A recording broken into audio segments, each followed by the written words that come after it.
Are you struggling with navigating a transition in your life right now? I think all of us have experienced, a lot of transition in our lives. I know I have, whether it's changing jobs or moving or leaving a relationship, whether you chose to leave it or not, or, new careers, new situations with your family, whether your kids are headed off to school, whether that's kindergarten or college, and maybe you're finding yourself in an empty nest, or you're having to care for aging parents suddenly. Maybe you were at that point in your life where you thought you were going to be getting a little freedom with your kids, growing up and leaving home, and now in fact you're having to care for your parents. Or maybe you've had some kind of illness or somebody that you love has and you're caring for them. Whatever life's transition is, there are two little secrets that I have for navigating them in a way that is just less stressful and allows for more possibilities, I think. So I'm going to share those secrets with you today. I'm Brenda, Florida, life coach and lifestyle advisor. And our conversation today is really about all these life transitions. Whatever they are, they're hard because there's all sorts of unknown, right? We're leaving something familiar, whether it's a place we've lived or a job we've had or a relationship we've had or, whatever the case may be. And even when that familiar isn't very enjoyable, right? Like a job we don't really like or a relationship we're not really happy in, sometimes the act of leaving it and making a change is actually still quite terrifying. And that's because there's so much unknown. We don't know what life's going to be like. So when we are in a relationship or a job, even when it's not working, because we've done it over and over, we've been in that relationship or routine, we're accustomed to it. We sort of know what to expect there. Whereas in the unknown, when we try something new, we really don't know what to expect. And our sort of brains are, kind of wired neurologically to gravitate towards what's known and repeat it, even though it may not be really good for us. It can, in fact, be harmful to us. But we'll still tend to gravitate towards what's known and what we can just sort of easily repeat than what's new and unknown. So because of this, there are two little things that I love to do when I'm navigating transition. And I'm doing it right now. You're joining me live from my new home office here, as I am now, full-time in my coaching business where I had been working full-time before in a real estate job. So I'm transitioning into a full-time, entrepreneur, which is what I love. It's where I want to be. But there's a lot of unknown for that, right? And just a total change in my schedule and my routine in life and all of that. So any of those kinds of things can throw us off kilter. So here are my two secrets for how to navigate change from a really productive and positive way. And that is with pleasure and self-love. So the pleasure thing may throw you. It may not be your first go-to thing when you're in a transition or you're navigating something difficult. But I'm here to tell you pleasure is the answer, because let's think about this. Now, this is true, what I'm about to say. Our thoughts equal our attitude, which then ends up creating an experience that is equal to that. So if I wake up in a bad mood and I'm cranky and I, feel like nothing's working, or I've, made mistakes on this and that, or, whatever it is, that's usually self-critical. It may be other focused. I may be mad at my boss or mad at my spouse or, whatever. But whatever that critical negativity is, when I have those thoughts running through my head, they create an attitude, a mood, within me that affects everything I do, from how much I enjoy my coffee that morning, to how I respond to my coworkers, to how I respond to my kids, to how I respond to my spouse, to how I respond to my pets, right?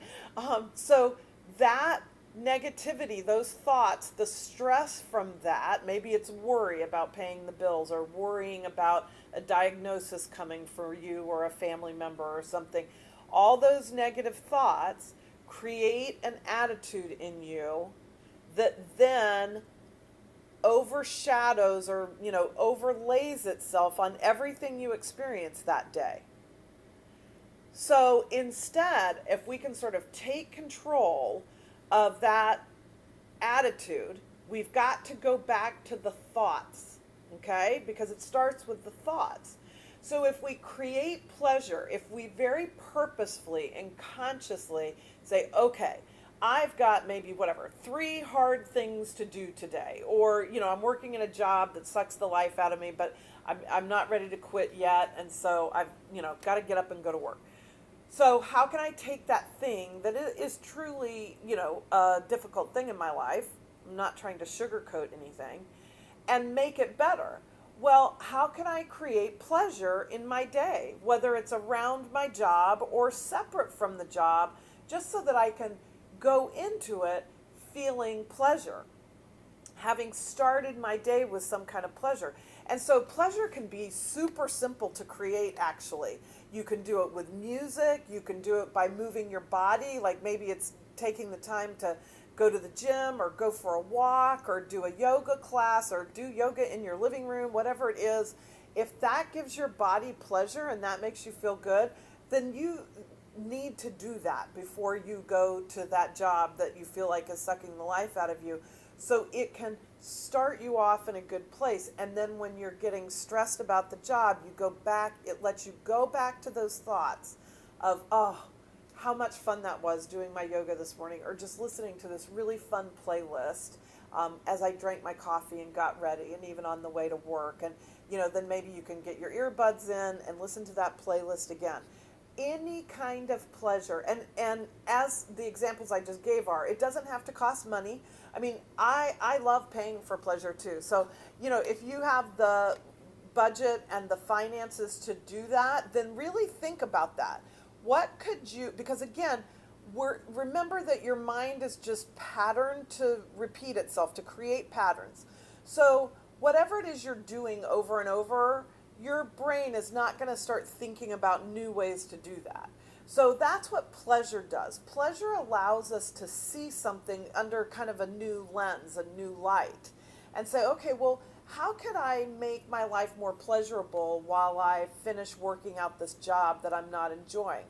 Maybe I can pay somebody to clean my house. Maybe I take myself out to dinner 3 nights a week, or maybe I pay somebody to clean my house, or, whatever it is, it doesn't matter. Whatever is pleasure for you, right?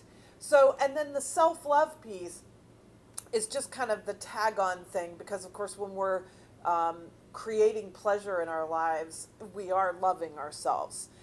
But I just wanted to give you that as almost, kind of a separate piece, because I think one of the questions I've been asking myself a lot lately is this loving to me? And I think when you're especially in transition, but all the time, that's such a great question to really, whatever you're going to do, is to ask, is this loving to me? Because if it's not, I need to not do it. I need to find a way not to do it, or find a way to get myself out of doing, even if it's something you have to work yourself out of. You can't just say no in the moment.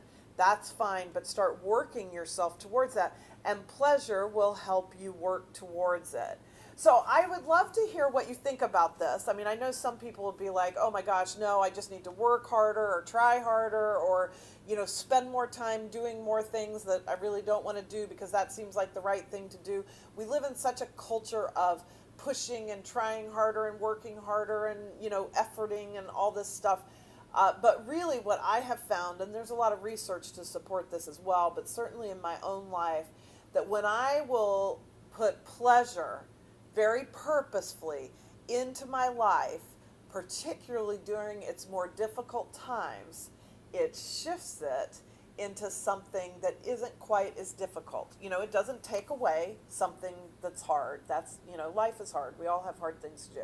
But how can we navigate that in a way that is more loving and more pleasurable. So I would love to hear what things you do to add pleasure to your life, or what maybe this video has made you think of that's like, ooh, I need to, get back to yoga, or I need to start scheduling myself a monthly massage, or, having somebody clean my house, or taking the time to really enjoy some great music to start my day, or whatever it is. It doesn't matter what it is, as long as it brings pleasure to you. So I'm Brenda Florida, life coach and lifestyle advisor, and I can't wait to hear how you're going to bring pleasure into your life.